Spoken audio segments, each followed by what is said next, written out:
Welcome back. Hey guys, to Speak My Truth, part 2. Sorry guys, we were having a little bit of technical difficulties with Curtis, so we're going to try again. I'm really sorry about that. It's technology, so my hands are tied. I am not the boss of Instagram, so I'm learning as I go along. I do know that there's like privacy and parental laws and all this kinds of stuff, so bear with me. Tonight's guest is Curtis Williams. He is the former wide receiver for the Ravens, the Giants, and the Jets. He's now a professional trainer in LA and across the country. And you guys can ask him all the questions that you'd like to. I'm just going to try and add Curtis time so we can get started to speak my truth. So grab a drink. I have I drink beer in a wine glass. Yay! There we are. There it is. Okay, now I can actually have my applause. I love it. So I'm actually very good with technology, but when it comes to Facebook and Instagram with their own little rules, Yeah, I'm over it. I feel you. I know. How are you doing? We got it. I I'm doing great. Very good. Yeah, for sure. Very busy. Things are going great. That's great. You look Yeah. nice. You look great. Thank The you. melanin Likewise. in your skin is great. Thank you. I love it. Thank you. Where are you right now? I'm in Long Island, New York. Oh, Yeah, okay. that's where Y'all I'm guys from. are the worst. Yeah. Suffolk Oh, County my too, Huntington. So the worst of the worst. Yeah. Jeez. So you really, for real, got to be like gloves, Everything. sanitizer, the whole thing. Yeah, every Do you day. get out of the house a lot or no? Of course, yeah. Okay. I get some air. Yeah, I need it. I know. I feel like all the athletes and actually, it's not even the athletes so much. It's the coaches. It's you guys that are like, I got to get out. I got to do something. Yeah. My former coach is just like lifting in his basement. He rebuilt the weight stand that he took apart. He was like, I had to build another one. We're going to make it happen. We're going to make it work. We have no choice. For real. We just adjust. You said that you're busy. What have you been busy? What's been keeping you busy? Oh, man. I have a couple of projects I'm working on. I'm working on doing a live streaming master class with a company in China. Obviously, I'm not going out there anytime soon. I didn't think so. I was going to advise against it, but yeah. So right now it's just doing things virtually. So we're just gearing up to get that going. So there's obviously going to be like a language barrier and being able to communicate because I'm training instructors on my method training camp. Yeah. Wow. So this is my first launch of a certification for my program. So it's happening in China first, which is going to be great. And then aside from that, just doing some partnership campaigns still. So I've been very lucky and very blessed to be able to still get campaigns for Instagram and then clients and training classes, everything. So I've been just, keeping everything in order and readjusting just like everyone else and just making it happen. Yeah, that's amazing. I know that a lot of people going virtual is more of a block, but like you said, there might be a language barrier, but in order to be successful, there's got to be a barrier to be for sure. Yeah, anytime. But the thing is, like as a competitor, nothing's ever perfect. We're able to adjust it and keep it going. So that's always been my mindset. Makes you successful, and that's amazing. Thank you. That's Appreciate incredible. it. Thank you. And so so guys, again, if you guys have questions, just write in the little question mark with a box around it. You guys can tap that, write your questions in, and I'll see them, and then I'll ask Curtis. What's up? I know. Hi, Patrice. What up? I saw Patrice. She watches a lot of your stuff, and I was like, how do you know Curtis? It's a small world. For real. So I'm glad you know Patrice. And every single time that you have your online virtual workouts, I am on my couch dead for my workout. I believe it. I swear my coach has like heightened and like elevated all of my workouts. Of course. Like, Priscilla's home. She ain't doing nothing. Run an extra 10 miles. I'm like, whoa. We got to make sure y'all still doing what y'all have to do out here. I'm going to be ready for that. No excuses. I'm in the best shape ever after this, I swear. We care about that. So we want to make sure we're not selling you short just by the circumstances, Absolutely. Now, I did want to ask, I know this isn't part of the general questions, but obviously you were in the NFL. You had a great college career, ups and downs, but you had a great college career at Maryland. And then you went to the did you go to the NFL right out of college or while you Yeah, were in college? I signed Okay. as I signed as a free agent with the Ravens. Okay, Yeah. that's when you started, and then you went Hmm. to the Jets, and then you went to the Giants. Yeah, that was Okay. when the road was rocky. Yeah. I feel well. I'm a Jets fan. I know it's very weird. I'm a Yankees fan and a Jets fan. It's really weird. And so reading about your career, I do. There's obviously like little things that I don't understand, Yeah. right? So when people look at me, they're like, "How many hours a day do you train?" And what part is at the track or what part is in the gym. What was your training like? What was that Oh like man. whole thing? Um, Everything was on an itinerary. So it Oh, was everything okay. from your breakfast when you wake up, how many hours you have for breakfast. If you don't go to breakfast, you get fined, which I did a couple of times in mini If you don't go camp. to breakfast? Yeah, they have someone checking everything. So there's a list. So when you go to get breakfast at around 7:30, if you don't check in, even if you're there, they'll fine you $2,000. And that's what happened. Yeah, yeah, Oh, baby Jesus. Just yeah. not to eat So breakfast. Okay. yeah. And then after Wow. that, like we have our meetings, everything from our team meeting to special teams. So that could take between an hour and a half just to get prepped on the practice, which is going to be another 2 hours. And then if they tie in lifting, that's another 2 hours. And Yeah. then we get off our feet and then it depends on obviously what part of the season we're in. In the off season, we're practicing a lot. We have because we have to do not just strength training, we have to do speed and agility. So that can take between 1.5 to 3 hours.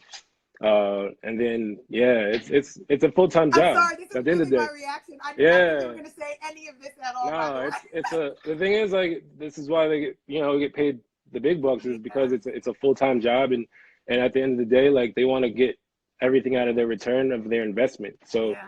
that's the key is making sure that everything every minute counts from meetings to practice to and about time you're done you have to study because you still have to learn the Yeah. plays and The people plays. don't people don't factor in that part is you got to still study the plays not just for the overall season for the practice that day and because the thing is if you don't perform well you're out of there. That's just the nature of the business. So pressure to me is really it's always been that like everything is Yeah. urgent. We Yeah. always work with a sense of urgency, whether it's sports, whether it's life, whether it's business. Everything is now. You know what I mean? So, and just doing it at a professional level. Wow, Yeah, that's really incredible. Yeah, definitely. I didn't know. I mean, obviously, I knew why, I thought you guys, to be honest, got paid so much because of the nature of the sport. all of And it. but I honestly Yeah, didn't know that you guys had like a regimen like that. I knew you had to study for sure. film. My husband's a football coach. So Yep. I see him doing things and I'm like, man, you spend a lot of time doing that. And then it's like on the opposite side, do they have a lot of aid for, I don't want to say like mental health, but like any kind of sports psychology, Uh, nutrition, like yeah, help? they start to now. Oh, okay. It was something that it felt like they did it because they felt like it was more like expected, but now because they're seeing everything with brain injuries and concussions and things like that, I think they've ramped it up. I've been removed for a while, but I would assume that it's probably They more probably now have than it. ever, especially with what you're seeing in the media and Absolutely. suicides and all that stuff. I think they're realizing that it's bigger than just between the lines. Yeah. So, and again, if you're looking at it from a business side, they're protecting their investment because if you're not mentally well, you're not going to perform well, and there's no need for you on their team. That's how they think about it. You know what I Yeah. mean? It is a And if business. yeah, and hopefully if they really care, then it's going to be something that they really push towards each team. Okay. Wow. Hmm. Well, I thank you for being honest about that and, telling how it was and shifting over that focus because again, that was from the past and this For obviously sure. the president, the president. So how did you transition to, professional NFL star to a professional all-star trainer? Being humble. Everything is a different situation. So I went from literally NFL to going to my local gym to be a trainer, and it went Okay. from being at an elite level to now being able to humble yourself enough to start from the beginning, at the bottom of that and working my way up. People assume because I was an NFL athlete, I just opened up this business and became this business owner. Mm-hmm. But I started off like everyone else, from like my local gym to New York Sports Club to Equinox so I had to work my way back up and be humble enough to not feel like I Wow. was entitled to be at a certain level right away. So I mean, I've always had that work ethic, and I always trust in that. Wow, that's very interesting. Yeah, because I mean, I spoke to Natasha Hastings last week, That's the and homie. yeah, like, oh my God, I love Yeah, her. Under Armour, And Under the Armour. thing Yeah, is, it's this perception. Because I'm going yep, to be honest, I was like, well, he was an NFL player. He probably had some contract and just kind of merged right in. It fit yeah, right there. I mean, if somebody sees your body, they're just like, I want to look like that. I'll work with him. yeah. So, but to humble, and I am a big advocate for humbling yourself, because I did the same Always. thing. I had to come back home, move in with my mom, live in the Yep. basement, from Yeah. coming a Big East champion and then going to NCAAs, going to the Olympic trials to my mom's basement. Like, it just, Yeah. you got to swallow your pride, humble yourself, and then, work your way up. And I honestly think that every athlete should. There's got to be a moment in your life where you got to step back, start Yep. from scratch, and learn on the way up, because that's Absolutely. where you learn the most, that journey. Yeah. So when you started, when did you found training camp? 2011. So I became a okay. trainer. I became a trainer in 2008, and then worked my way up. And then I realized, I could do it on my own, and opened training camp as a business, and just that's been it ever since. Wow. Yeah. Okay, I just got a question. I'm so sorry. I don't want to be. I forget these people's questions all the time, so It's I all feel good. horrible that I do it. Okay. Did Irish step dance to help him do any other hobbies that helped him with quickness or strength? Not any hobbies, honestly. It was more so just being an athlete. Okay. So, helping that's actually helped me just carry over into just football in general. I was a three sport athlete in high school, and then I was actually gonna play two sports in college. Okay. Obviously, like I play lacrosse. I'm a Long Island kid, so I was gonna actually play Oh, you lacrosse. do? Yeah. Okay. So I got recruited first to play lacrosse in college, and opted to play football instead. Yeah. So that's one little fun fact people don't know about me. But I didn't know that. yeah, That was my yeah. last question, but you already answered. Okay. Oh, I might have more, but yeah. So that's more so like my focus on helping me just become really good at footwork, and just naturally always being an active kid. Like I've always been outside, and my mom would just have to like scream for me to come in. So I think naturally that's always developed me to be an athlete. Okay, Yeah. that's great. I'm sorry. Now switching back Hmm. to training camp, 2011, did it yourself. And do you feel like, again, there are a lot of training workouts and Yeah. trainers out there. What sets training camp apart from the others? Just going based off what we just said, like there's an authenticity of my background and aside from learning the craft itself. So I think that there's an empathy there as an athlete to be able to understand like what athletes are going through, what's going to motivate them, and then being able to apply that science of the training on top of that. So I think the combination of that actually helps set me apart, and just my work ethic. I mean, I don't know if you may check my page out. I'm always working. I'm always creating. I'm always doing Always. I something love your page. towards. Yeah, thank you. I absolutely Towards. love it. It is. Thank you. It's like you go in and it's like, oh, this is a badass trainer. So it's like the weak will not apply. Like. Yeah, nah. I mean, but that's also another thing I think that's funny that I think sets me apart is that I'm able to train at that elite level, but I'm also versatile enough to be able to train someone that's never even worked out before. So I think just understanding that balance and keeping the integrity of the science is one thing that separates me in this field. So Do I you think find that's it difficult to train? I call them muggles. I've said this many times. Do you find it hard? Because I remember when I was at, I think New York Health and Racket Club, and one of the people who was training me, he was like, I remember there was a woman on the treadmill, would train with me 4 times a week, 5 times a week, and had Skittles in her pocket. Yeah. Like on the treadmill. And I was just like, oh my goodness. And then my Olympic coach, he was just like, I can't train people who don't have that sports mentality, like that work ethic. Do you find it difficult to train muggles, quote unquote? Honestly, I think it comes down to the mentality. Some people don't really have to necessarily be athletes to have that driven mentality. So, as long as they care about it as much as I care about it, then I don't never see a problem in that. But Okay. it's kind of when they don't take our profession serious and they have a pre notion of what fitness actually is, and then you almost have to like get them to understand how important it is. And there's actually a science behind what we do, which is, I think, one of the biggest things is people don't really understand what fitness is. You know, and so they come in with the mentality of it's just not that serious. For coaches like myself and coaches like you know, like it's a serious, it's a lifestyle, it's a mentality, and you have a certain approach. And the thing is, like, you don't have to be an athlete to have that. Yeah, You know, absolutely. And I think a lot of the things that it's interesting that I've been doing now is the Olympic mindset.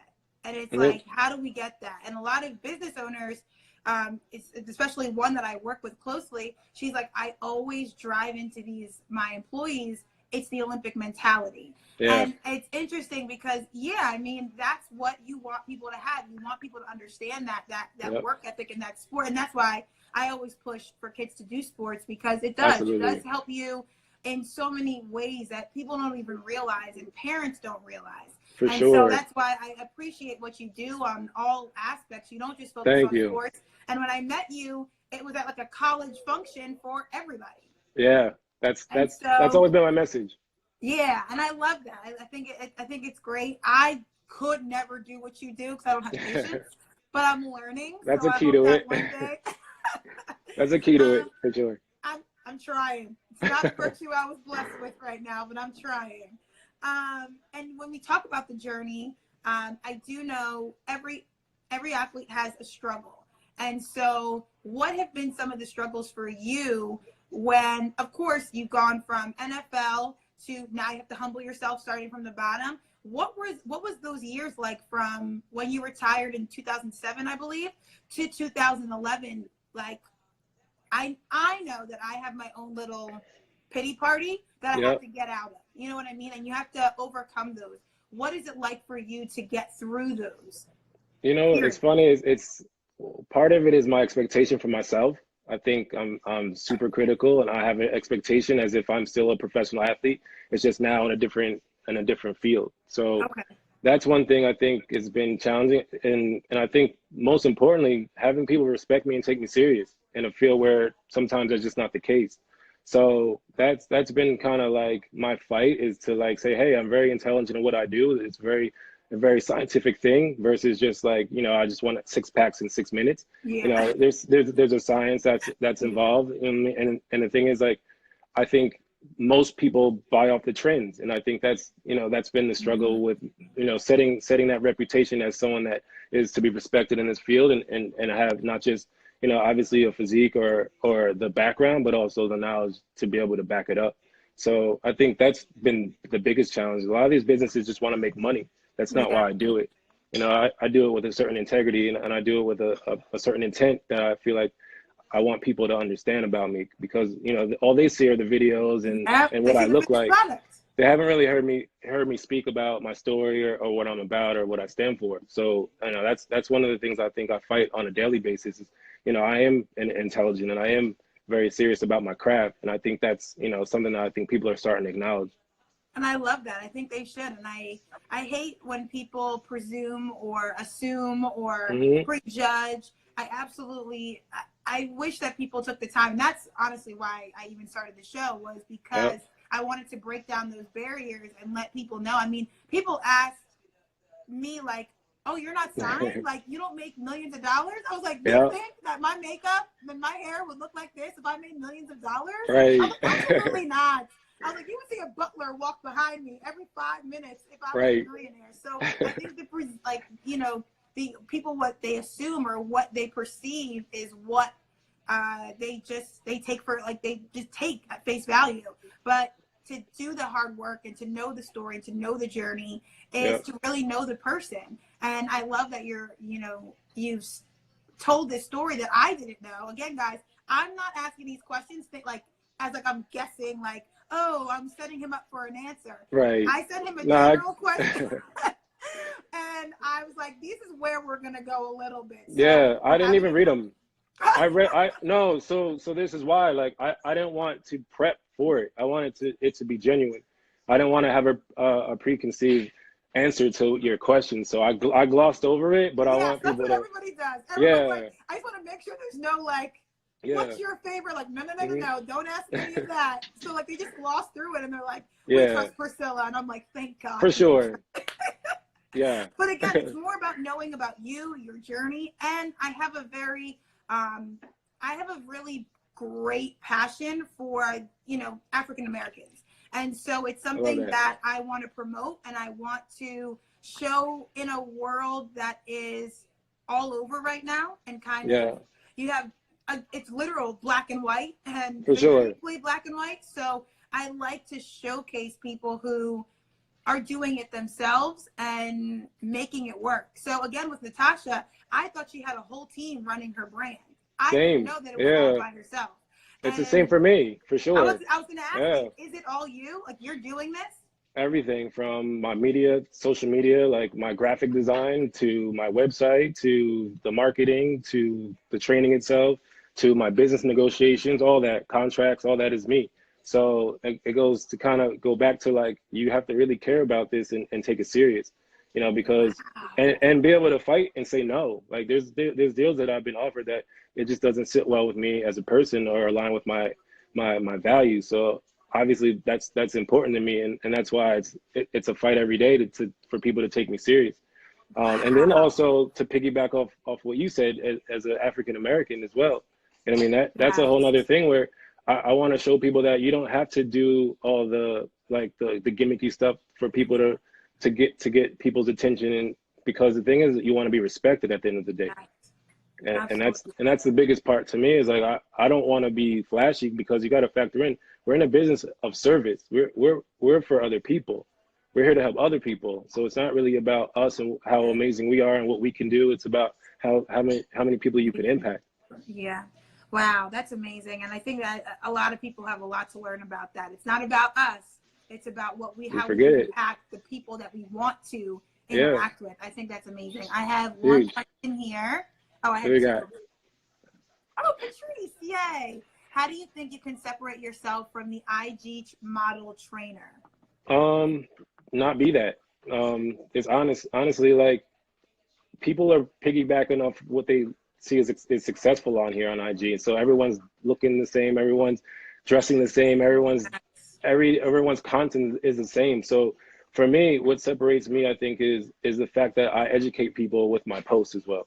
Not just like what's a cool workout to do. I'm just giving you the reasons why. So I consult as well for trainers as well. So Okay. when my clients, they ask me what can help them, because they also have a pre-notion of what being successful looks like. For one, you got to be happy with who you are and what you represent, and then once you can establish that as an individual, you're able to now separate yourself with like specific posts. Like my whole thing is be a resource, right? So I always tell people, don't don't get caught up in entertaining people. Be a resource, so when people need you, you're the first person they think about when they have an opportunity. So like, just perfect example, a time like this, what is an Instagram model supposed to do now, where there's no work, or there's, Yes. so what happens is, if you're not intelligent enough to be able to pivot, you're going to be lost in the sauce. And I've been trying to preach that for a long time.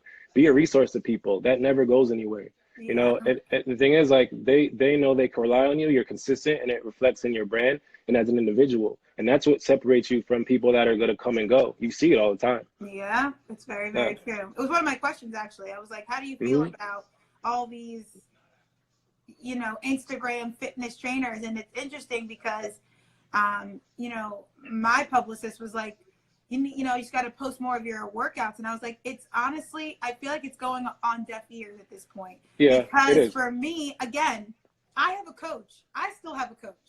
I'm Yep. not out here training because that's not my certification. I Right. don't know how you're going to do this. If you want to, most people are like, oh, I want to look like you. I'm like, well, I've been like this and I've been training for the Olympics. So if you want Right. to follow my workout, then that's fine. I don't know if you Yep. can look like it, but I don't want to lie to you. Like, I don't. For sure. And Well, so for me, it's like when I post things, I'm like, I can't guarantee that my workout of my little plyometrics and glute bridges is going to work for you. right. Like, and that's the thing. I'm like, I want to be able to post authentic things. And right now, I'm not a resource because I'm not studying it. I'm not Yep. hitting the books. I'm not talking. I'm not going to conferences. Like, that's not my Right. thing. I have a coach because I still need guidance and help. Now, if you want to know about the high jump, I got you. I got you for For days. sure. But Yep. that's about it. Like, Yeah, that's about it. that's But where that. I love Go it. ahead. I love you want to be a resource. I think that's honorable, and I think that's really genuine, and I think it's Well, true. thank you. So, Absolutely. I think so she has take. one more question. I got you. Oh, here we go. Okay. Where do you see training Oh, you camp got two going in the questions, Patrice? future? Yes, two. She all up in it. Yeah. Training camp is gonna be something that I travel the world to coach other coaches to do. It's gonna be apparel. It's gonna be education. That's a key component to this also. As you see, like there's not a lot of education going on within our field. It's just a lot of people doing a lot of exercises and a lot of workouts, and I think And that's kind posting of it and that go. hashtagging away. Yeah. Yeah, but that goes back to your question of like, how do I feel about it? I think it's half on the trainers and half on the certifications that dictate who's a trainer. Because anyone, the governing bodies, they take your money and you study for a few months and then all of a sudden you pass this test and then you're a trainer. There should be I think a stricter barrier entry where it's a lot more critical of that coach to be able to not just know what exercises to do, but like even how to build rapport and like motivate people and because most of the time it's like we could learn a lot of things out of a book, but if you can't apply it to a person or you can't get anyone better, improve them, then I think we've lost there's a disconnection there. So that's been kind of where I think training camp is going to go is like a consolidation of all those things. There's an educational background. Obviously, I'm going to be teaching workshops around the world with my signature method.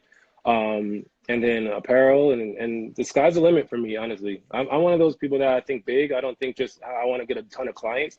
I want to be able to impact people. And then on top of that, once I can get that rolling, do basically like a foundation where I can generate enough resources to provide equipment for children that don't have the resources to afford it.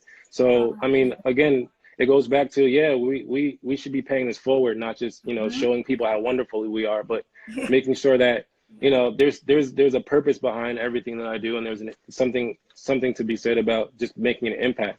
Because at the end of the day, you can make a ton of money, but what does that mean if you haven't helped anyone or been impactful or like taken what you've learned and paid it forward?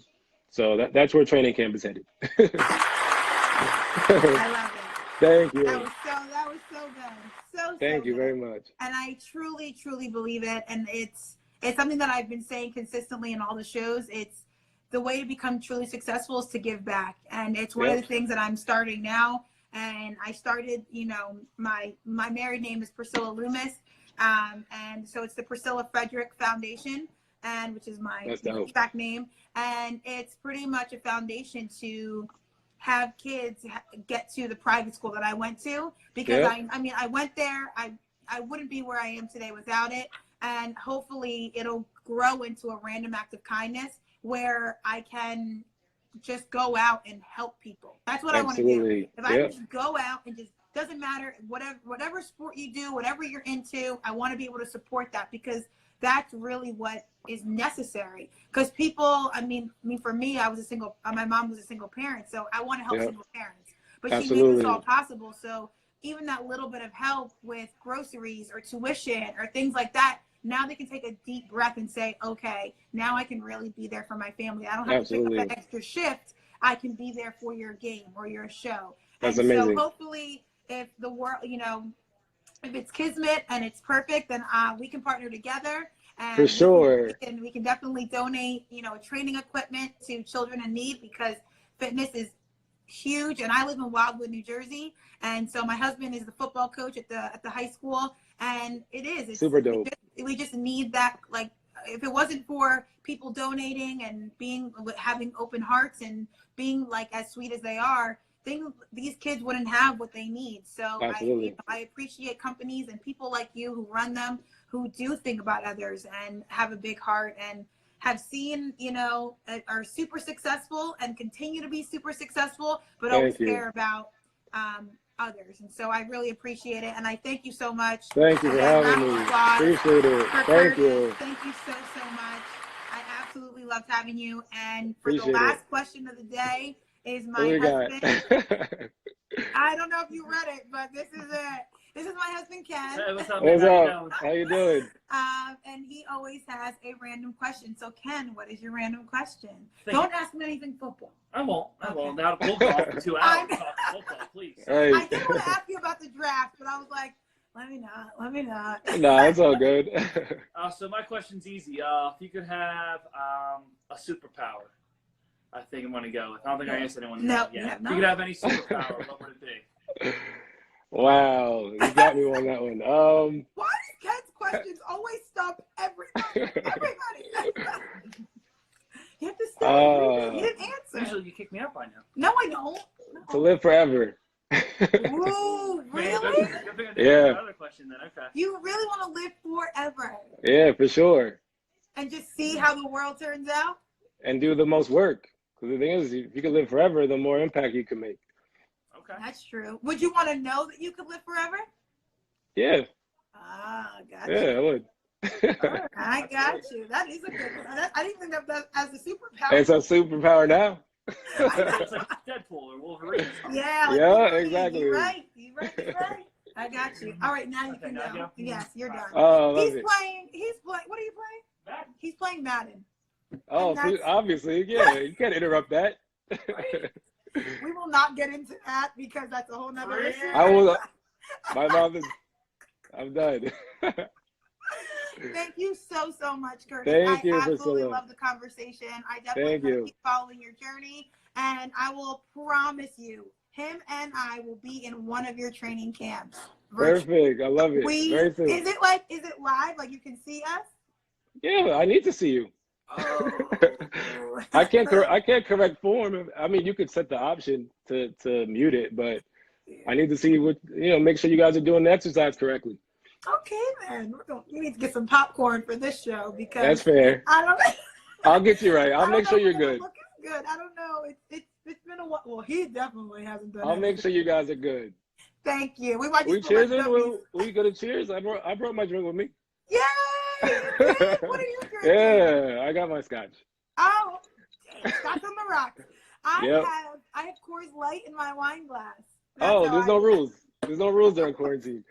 All right, well, cheers to a phenomenal interview and to all of your success and your well-being. Cheers. Appreciate it. Cheers. Yay. Thank you so much. You're welcome. I appreciate it. And I definitely wish you all the best of luck, sweetie. Thank you so much. Thank you. Bye. Have a good one. Oh, I loved it. It was so wonderful to talk to him. I haven't spoken to him in years, and for him to agree to do the show, I was super excited about. But thank you so much, Curtis. I definitely am going to be posting his website and his links, so make sure to follow him. He's absolutely inspirational, and what he's doing is phenomenal. We have one more guest for the evening. You guys know him as Armani Ortiz, and I know him as his real name, Jorge. And that's at 7 o'clock. So eat your dinner, grab a drink, and join me at 7 o'clock. I'll talk to you guys soon.